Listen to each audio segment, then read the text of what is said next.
It's not me being corporate. I'm not sure if either one of them are going to play. They didn't practice yesterday. They both didn't get treatment right now, and so we'll find out shortly what the paper is. What is your Grills injury? It's a Contusion? thigh contusion, pretty deep. Is it a day-to-day type of deal, or Hopefully. Oh. Yeah, neither one of them are out for any significant periods of time now. But they might be out tomorrow. Was the Grills from the previous game as opposed to something that No, it was like, John, how has this team grown and developed since the first time you played Xavier? hopefully a lot.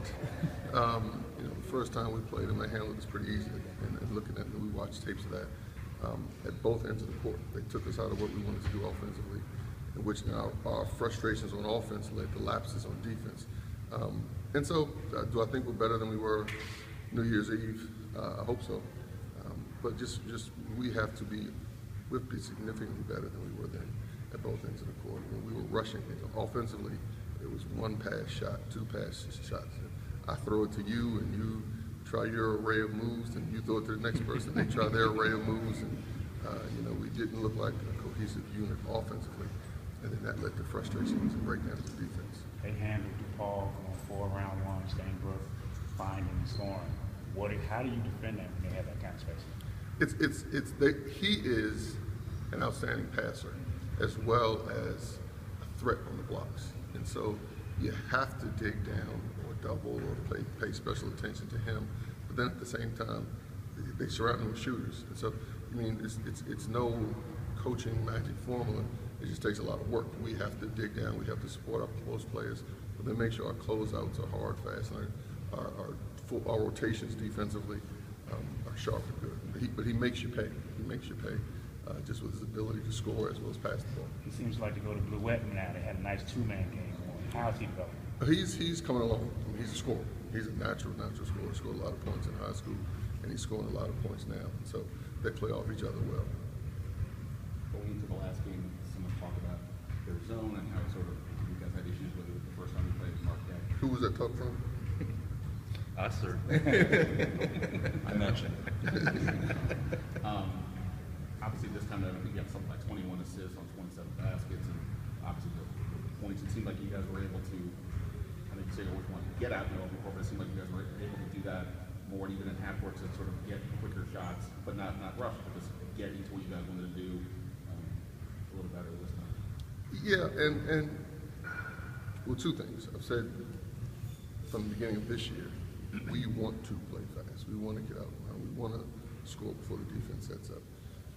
And then as opposed to quick shots in the half court, I don't mind, never have minded quick shot as long as it's a good shot. I don't want to just throw it up there for the sake of saying we're shooting fast. But if we get good shots, we can take a good shot whenever. We did do a better job of attacking their zone different ways. We did do a better job of getting the ball not just into the short corner, not just into the middle, which they do an outstanding job of taking that away, but getting it down to the baseline and then playing out of that. And we did a better job than we have in other games of looking. We've had a few games where we just have passed it around the perimeter and we haven't looked inside, and we've made a conscious effort. Let's throw it inside. Not necessarily to score, but but if you can, but then play out of that. So I think we attacked, if you want to use that word, the zone a little better in that game than we have. John, 24 of 28 from the line against Marquette. Last 4 games in the second half, you've been, 84% from the line. Mikhail's been particularly efficient since that Providence game. Is that just repetition? Is there a mindset there of making free throws under pressure? Yeah. Trying to jinx us. He's been a lot more focused. I think we've done, as much as anything, I think we've done a good job of getting to the line. Different ways, and then we're making our foul shots. So, have we had more reps? I think probably, but I think the guys it's just going in there. The guys are focused, a little more focused. Talk about your perimeter defense against Marquette, and then do you count against your guys when somebody pulls up from 35 feet and makes it? If they have a reputation for doing that, yes. But that play at the end of the game, that their last 2 threes, the one Carlino hit. And then the one, I think was number Wilson. Those were tough, contested. You couldn't do anything different defensively. Good players make good plays sometimes. And I think those 2 at least were good players making good plays. But that being said, early on, we had some confusion. I mean, that the other 11 that they had, you know, we weren't as tight as we should, as we had been with that. Xavier ranks near the top of Big East in scoring, shooting, assists. What separates them offensively from some of the other? I don't know. They do an outstanding. I'm not comparing and contrasting them to other teams, but they do an outstanding job of sharing the game. They always make the extra pass. You know, the right guy ends up with the ball where he wants it. They have what I said earlier. They have a post presence that is an elite passer. I mean, he's an elite passer, and so he gets guys shots and he can score. And then they do a very good job of putting people in isolated situations where if you help too much, they make you pay. There have been some games, including this last one, where Josh has gotten in the foul trouble, like this year, he's been able to avoid the 5th foul. Has it been, whereas last year he had those issues, has it been a case of just him getting smarter, different ways to use him? What's been the difference this year? A few games we had him last year. You know, I think a main thing is he's in better shape, and so he's not picking up as many. He still picks them up, but he's not picking up as many of the ticky-tack fouls that he gets sometimes just because he's tired. And you know, I've been cognizant of that, and tried to get him out before he gets to that point. And I've been all over him. Let me know when you get. He won't tell me he's like Josh, are you okay? Yeah, I'm okay. Then, but so I think that's part of it. But I think the main thing is he's in better shape. He's moving his feet better. He's in better position. For a player like that, you know, obviously half court set or set up.